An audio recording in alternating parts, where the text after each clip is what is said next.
passe à notre quatrième et dernière partie du podcast.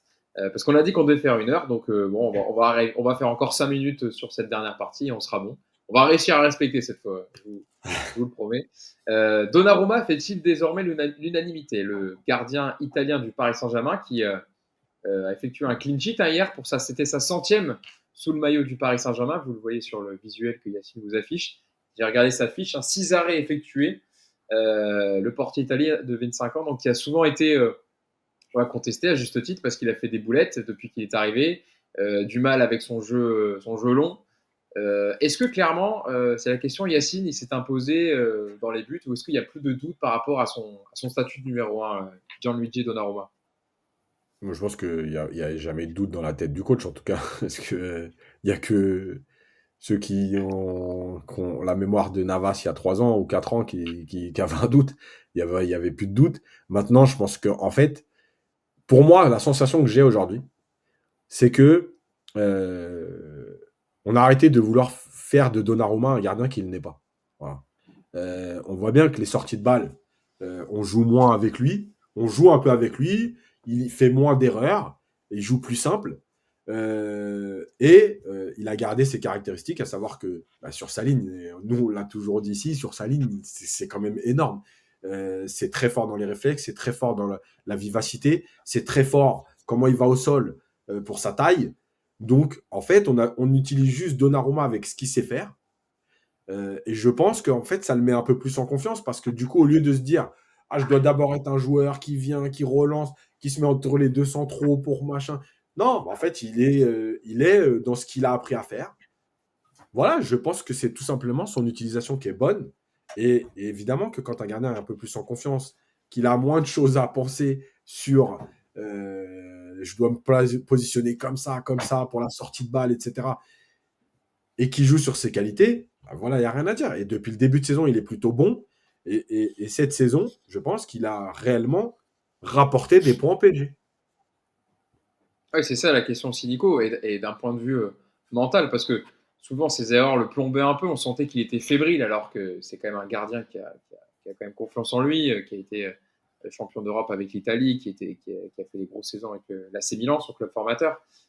Nico, c'est vrai que dans le match, on le sent beaucoup plus confiant, Donnarumma, dans ses arrêts, dans ses sorties, même à un moment, je pense à une balle en profondeur pour Kadewere. Je pense qu'il y a un certain nombre de matchs, il serait peut-être pas sorti ou il aurait reculé. Là, il est sorti pleinement. Alors, ça peut être une action anodine, mais en tout cas, Kadewere avait de l'avance sur Danilo et clairement, ça aurait pu être un contre un. On sent qu'il est plus en confiance quand même dans les cages, Donnarumma. Ouais, c'est l'image qu'il donne en tout cas. Je ne sais pas si c'est le cas, mais on a moins peur parce que, comme le dit bien Yacine, c'est vrai que déjà il touche quand même beaucoup moins le ballon avec les pieds. Parce que, en fait, je pense pas qu'il a progressé dans le jeu au pied, hein, je vous le dis honnêtement. C'est juste qu'il est moins sollicité, donc on voit moins ses Ah ouais. lacunes. Tant mieux, hein, quelque part, c'est pas plus mal, mais Quand, tu, je quand pense tu juste touches qu'il a 20 pas ballons, spécialement. quand tu touches 20 ballons, tu as moins de chances de faire des erreurs que quand tu en touches 80. Exactement. Après, c'est vrai que c'est pareil, je suis pas persuadé qu'il ait en 6 mois gommé toutes ses lacunes dans la lecture de la profondeur notamment et des trajectoires. Même si effectivement hier l'action sur Kadewere, il intervient très bien. Je reste toujours quand même pas super rassuré quand je vois des ballons en profondeur et que je le vois commencer à envisager de se barrer de sa surface. Après sur la ligne, il n'y a rien à dire, c'est un des meilleurs gardiens du monde et ça, personne n'a jamais remis ça en doute. Maintenant, je vais mettre un gros bémol quand même à tout ce qu'a dit Yacine parce que sinon c'est pas drôle. Euh, Moi, c'est sur les matchs qui vont compter que je l'attends. Voilà. Euh, il nous a plombé à Madrid il y a 2 ans, même s'il y a une faute de Benzema, on est tous d'accord là-dessus, mais toujours est-il que s'il joue plus vite, Benzema, il n'a pas l'occasion de faire cette faute. Donc pour moi, il a aussi une part de responsabilité dans ce but et dans ce retournement de situation. Le match aller contre le Bayern l'an dernier, le but qu'on encaisse, il est pour moi clairement de sa responsabilité à lui. Voilà, donc il a pas fait d'erreur contre la Real Sociedad, mais il n'y a pas eu de frappe cadrée, donc c'était difficile d'en faire une. Et j'attends de le voir dans les matchs à pression qui vont compter, d'être capable de sortir le ou les arrêts qui feront balancer le match du côté du PSG. Mais en tout cas, sur ses dernières prestations, il fait des bons matchs. Hier, franchement, il a des arrêts à faire, il les réalise de manière parfaite. Et ceux qui pensaient effectivement que la hiérarchie des gardiens allait être mise en péril parce que Navas a joué 2 matchs, dont un contre une équipe amateur, et puis qu'on a aussi vu le petit Tenas jouer 2 matchs suite à une suspension, bah, évidemment que non, tu changes pas un gardien comme ça reste un très bon gardien malgré tout. Hein. C'est D'ailleurs, plus, c'est ce que tu disais, Nico, ouais, c'est plus par rapport à Tenas que je posais la question, parce que c'est un moment où Tenas a joué, il a été très bon pour combler la suspension de Donnarumma. C'est là qu'on s'est posé des questions, Yacine, au final. ouais, parce que, bah, après, enfin, moi, je me suis pas posé de question parce que les gardiens qui font des matchs de fou sur leur première rencontre et qui, après, sont pas forcément bons ou réguliers sur le reste, j'en ai connu un paquet. Moi, j'en ai connu aussi qui se foiraient sur leur première rencontre, donc bon, c'est toujours mieux comme ça. Juste sur un truc sur Navas, parce on n'avait pas repris les podcasts et c'était intéressant, je trouve. Tu vois, dans le turnover de Enrique, quand Navas joue juste avant la Ligue des Champions, euh, bah moi, je pense qu'Enrique, il est dans la réflexion, pas de dire je donne à Navas un match, il y a de la concurrence, la Ligue des Champions, parce que tu te rappelles un peu sur les réseaux, on a dit ah, tiens, Navas, il est titulaire. Moi, je pense qu'il est dans se dire si notre gardien il prend un rouge et Il qu'il faut y en a préparer un qui un n'a autre pas joué, gardien, ouais. bah oui. Et en fait, il lui donne du temps de jeu. En gros, alors évidemment, il ne peut pas lui donner 5 matchs d'affilée parce que c'est un gardien, c'est pas pareil. Mais moi, je pense qu'il est déjà aussi, encore une fois, dans cette idée de concerner tout le monde. Je te donne un match parce que tu ne sais pas ce qui va se passer dans un match. Et que si Donnarumma se claque ou Donnarumma prend un rouge, bah tu viens pas de 6 mois d'inactivité d'un coup. Donc je pense que sur cette réflexion-là, euh, j'aime bien ce que fait Enrique, ce que propose Enrique. Maintenant, pour Tenas, oui, on sait que de toute façon, il l'a fait venir aussi parce que c'est un gardien qui a des qualités au pied que Luis Enrique apprécie. Maintenant, de Qui vient, là à mettre de la concurrence. Après, qui vient, honnêtement, qui vient du FC Barcelone, hein, qui vient Ouais, du bah FC oui. Barcelone, il faut le rappeler, formé là-bas, qui a un bon jeu au pied, qui a été bon sur sa ligne aussi sur les arrêts qu'il a fait. Enfin, voilà, c'est tout ça aussi qui fait que, voilà, tu as raison de le dire. Luis Enrique, ils n'ont pas le, non, c'est pas, ils ont pas le même agent avec Tenas. il me semble que si. Il me semble que c'est le même agent hein, aussi, ouais.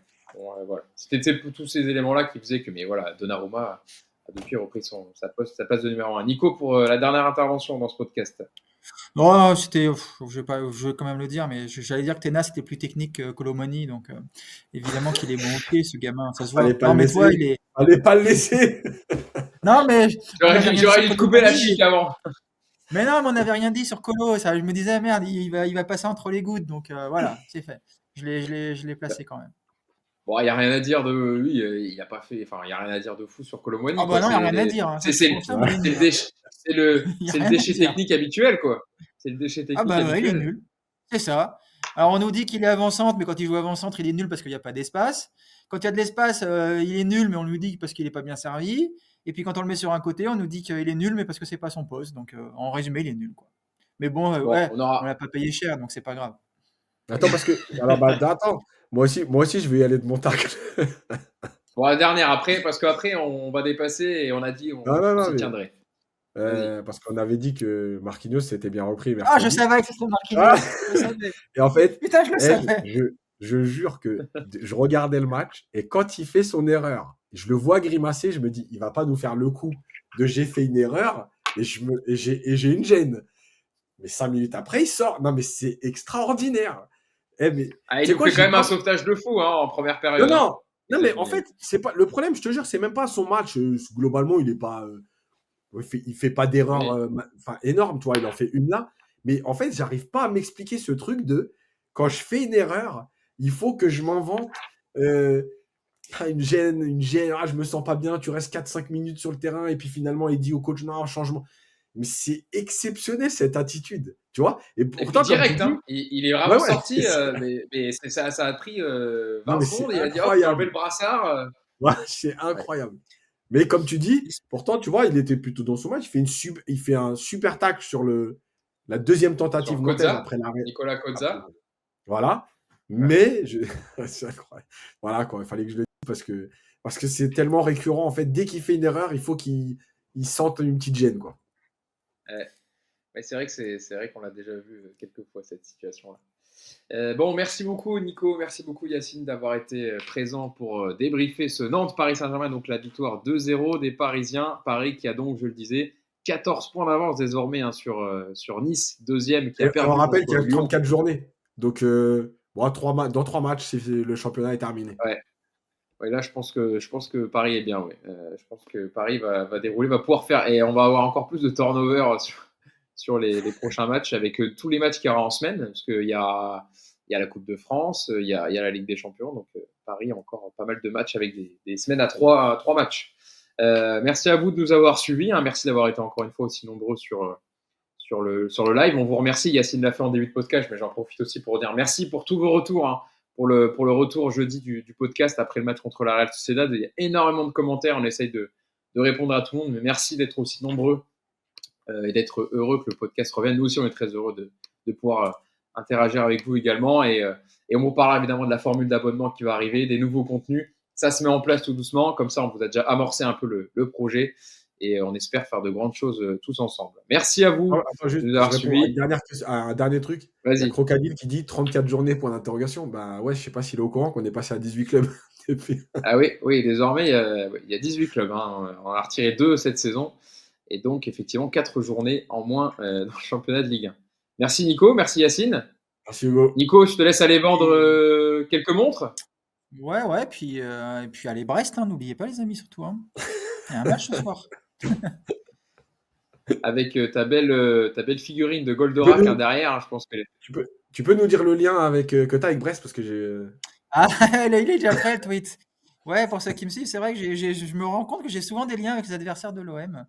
Et ouais, je vais donner un petit indice, c'est lié à Vauban. C'est un peu ancien, mais c'est la famille, c'est l'arbre généalogique, tout ça. Je vous détaillerai ça, c'est à 14h en fait. Allez suivre Nicolas Puravo sur Twitter, hein, évidemment, comme ça vous pourrez comprendre. Voilà, vous avez les arrobas, hein, Nico P17, voilà, pour si vous voulez rigoler un peu de temps en temps avec des tweets sympas, bien Nicolas Puravo. Allez le suivre sur X si ce n'est pas déjà fait. Allez suivre Yacine également. Et surtout, allez suivre tous les contenus tous les réseaux sociaux de Paris United, hein, le compte TikTok qui a ouvert récemment, Twitter, Instagram, YouTube évidemment. N'hésitez pas à liker la vidéo et à parler du retour du podcast. Merci à vous de nous avoir suivis et à bientôt donc pour débriefer un prochain match du Paris Saint-Germain tous ensemble. Bonne journée à tous. Ciao. Salut.